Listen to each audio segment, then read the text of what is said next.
tātou vi atu le tua o koluse manumaro keriso, ili sua fortama marealo o malengang pa ia. Lo watu ai, sia ea le mea wa e tu la fwai mai ai a teau. E tau mamao ma lo wha o tanga, o upu foi o lo wha ta yo. Lo watu ai o te wala au ia te oi le au. Ai te le whafunga ina mai. A tua foi ma le pō, wa o le mapulanga. O le vi inga ri ta mama le alo ma le ngang pa ia. Pe o lo vi inga sai le amtanga e whapea foi o na pō nei maso u. Whāwawau rawa a nganga pa i ai. A fio mai e whātum roto o nam tuto i le a fio loko. Au na mai ro nganga e te whaoleina i la tō te whāwhauina mea umo le lalolang. Lea tuaina e au au ina loto o ona i le malamalama o le ngang pa ia. I e rofa mai a te mātou se o mātou maua sipoto mai le nā lamangang. Male fia na soso ani mai na Yesu ke liso lo mātou wali. Amen. Tātou vi atu le tua i sona vi inga.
Ia whātasi le lii mautou.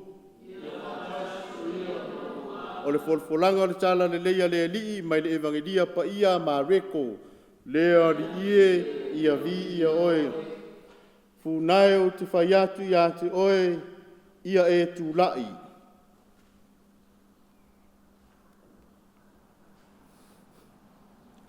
Wa toi fo iatu Yesu le vai le tasi tu. Ona potopoto mai leo le motu tangata e toa tele ia te ia. Sa lata lata ane o ia i le vai. Whauta foi wa sau le tasi o e pule le sunako. O ia irolo na ingoa. Wana iloa o ia ona whapa ua i leo o ia i ona vai. O ia matua ai o i mai fo ia te ia wa whapea mai. O le aoti nei lama si o ua fafine. Na e maliu atu ma ia e whae o au i lunga ia te ia e malolo ai. O na ola i lea o ia. Na la maliu atu lea ma ia. Wa muli atu fo ia te ia le motu o tangate to tele. Ma la tau wheta omi lama ia te ia. O le tasi whawhine fo i wa ia te ia le puna toto i tausanga i se furu ma le lua. Wa tele fo i mea na tinga ai o ia. I fo mai e to tele. Wa uma atu ai fo ia na oloa. Ai le ia o ngā lava ia te ia. Ai peitai wa ati li ai lo na mai. Wa whaalongo o ia ia Yesu. Na aluane lea o ia i o na tua. I to tonu lava o le motu o tangata. Wa pa iane ilo na ofu. Wa na whapea o ia. A whai o te le pa ia tu lava i o na ofu. Na o maro lo ai lea. O na utu lo lea o lo na puna toto. O na iloa lea e ia lo na tino ua wha malo lo ina ilo na maiti ngā. Ua sila fia loa e Yesu ilo na lava fina ngalo. Wa aluatu le mana na ia te ia. O na wha liu leo ia le motu o tangata ua wha pe atu. Po ai ea na pai mai o uofu. O na whai mai leo o na so o ia te ia. Wa e sila fia le motu o tangata o loo feta o mi mai i la tou ia te oi. Ai e te feta lai mai ea po o ai na pai mai ia te a. Ua sila solo foi o ia, ina ia sila fia le na whaia lea mea. A o le whawhine, ua matau mangatete, wana i loa le mea ua whaia ia te ia. Ua sau ma whaapa u o ia, i o na luma, matau tino atu le tonu ia te ia. A ua whetala i atu o ia te ia, lo ua whawhine, o lo whātua tua, ua e malolo ai. Ina alu ia oe ma le manuia, ma ia e malolo i lo maiti ngā. Ua mai nisi mai le fale, le pule li sunaku. A o whetalai mai o ia, ua whapea mai la tou. Ua oti lo ua whawhine, se ale mea te whalawalewe ai pea i le awa. A o Yesu a whafafonga i le tala, ua tauina mai ai. O na whetalai atu lo le o ia i le ua pule li sunaku. A ua e te matau, tau lava ina e whātua tua. Ua le mawhai o ia, muri atu se tasi ia te ia. Ua nao Petelu, ma Iakopo, ma Ioane le uso o Iakopo. Ua o le fale o le pule i le sunaki. O na silafia lea e ia o le lawaitu, ma e o taufai tangitui, ma e o taufai au e tele.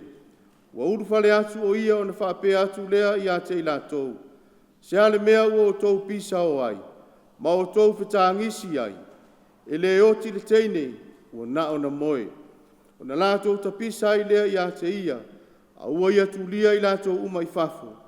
O na avele e ia le tamao le teine a toa malona tina. Ma e na o mai ma ia ua uru atu fo i le mea o ta oto ai le teine. O na tango i folea o ia i le lima o le teine, ma whetala i atu i a te ia.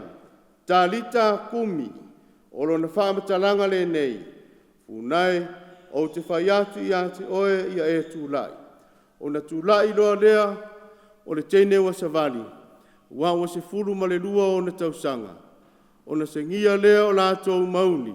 Wa matua vavao o ia te i lātou. Ne i lātou loa se tasi i lea mea. O whetala i atu foi, ia amatua i a te ia sinana mea e ai.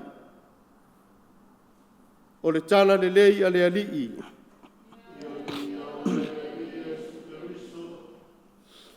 O le upu e masani ai le atunu.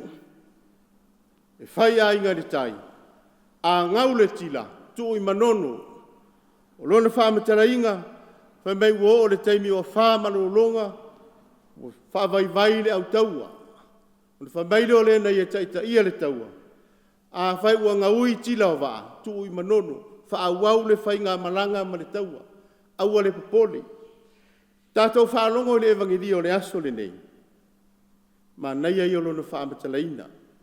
Le evangelia te lele na whaitau ana nei. O lea e ulu matafo lau le ngā ruenga keriso.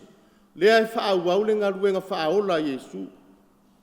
O le whiau ma naia o loi i o le whawhine le na mauai i le puna toto i tausanga i se furu ma le lua.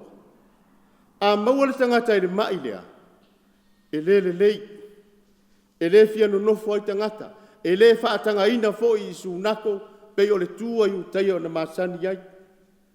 Ai pei tai.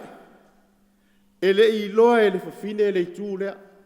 e le ipopole ai le fafine pe tauvalea ia pe inosia ia po le a lava le mea o tupu ia te ia e le i ai lona mafaufau tulaga lea paua le mea i le fafine ia malōlō ma ia ola o ia o tatou loa o lena fiu tagata e suʻu fiu le ausoo o iesu fiu iesu e suʻu po fea na oso atu ai le tagata lea tatou te leiloa po o le ale tuaiga paʻi na paʻi ai le fafine po o lea po o lea po o lea foʻi e matautia e le iano le fafine le tumutumu o tagata na ia suʻu e le auala e paʻi ai le ofo o iesu aisea leaga e fia malōlō leaga ua ia fia maua se malōloga mai iā te ia o tatou vaai ai le ua fiulu tatou alii faaola e saʻili po ai le tagata lena paʻi iā te ia ina ia ua alu atu le mana sa iā te ia ae a le ua tatou loa i le aso lenei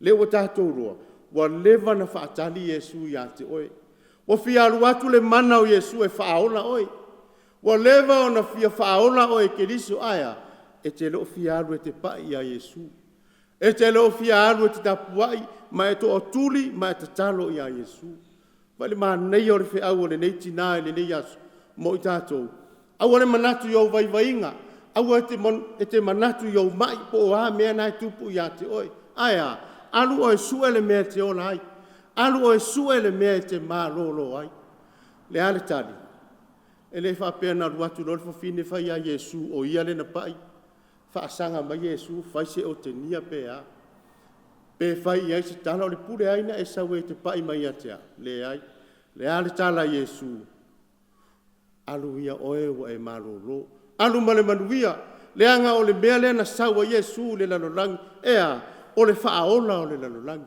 o le faaola mo tagata uma lea foʻi la e oo le tamā ia iairo i lona afafine vavao tagata o le mea saʻoa ia o le tenei ua oti ae na faaogā iesu le upu lea e leʻi oti ona e moe seʻia seʻi tautuutuu ai lalo le polepole vale ma le lē mautonu ma le pisapisa o ma le feʻei o tagata auai ua oti le afafine o iairo ae leai fai e iesu lenā aikia ea e tuutuu ai lalo le popole o le tagata ma le lē mautonu o le tagata o laua i ai le faaola talita kumi pe a faamatalaina tulaʻi savali ua leva tatauna e tulaʻi mai e te auauna mo le atua e fai oe ma faaola i le lalolagi e le o toe faia le galuega faaola a iesu o tatou o faauau po o loo solisoli muliaʻao i le galuega talaʻi a keliso ua leva na fia avatu o iesu le malōloga mo oe peitaʻi na e te nofoaʻi sa moa ma le puleaga e tasi a le faaola mo i tatou na o iesu keliso tatou tatalo faafetaitele le aliʻia lo matou atua ua matou faalogologo lava i lau upu i lenei aso faia ia mo matou le amataina o lenei masina ma lenei tausaga o matou iai tiu te mafaiva ua matou iloa o e lava o le faaola o faaola ia iai lou agalelei a samoa ma le faiga mālō o le nofo a ekalesia o aiga o nuu ma i matou uma lava le aliʻie ia iai pea lou agalelei iā te i matou finagalo paia o iesu o silisili lou agamalu mari paia o le isauagasala i lou faatuʻatupu sagato iosefoe sagato falaniko o savelio sagato telesia o iesu le tamameamea sagato petelo o sanele sangata Faustina tarusia i matou o lo sufai atu iā te kelisoe matou te ifo mfaafetai atu iā te oe Iesu le tupu le tatou sulufaga alofo mai a te matou o sufai atu iā i le suafa o le tamā ma le alo ma le agaga paia amene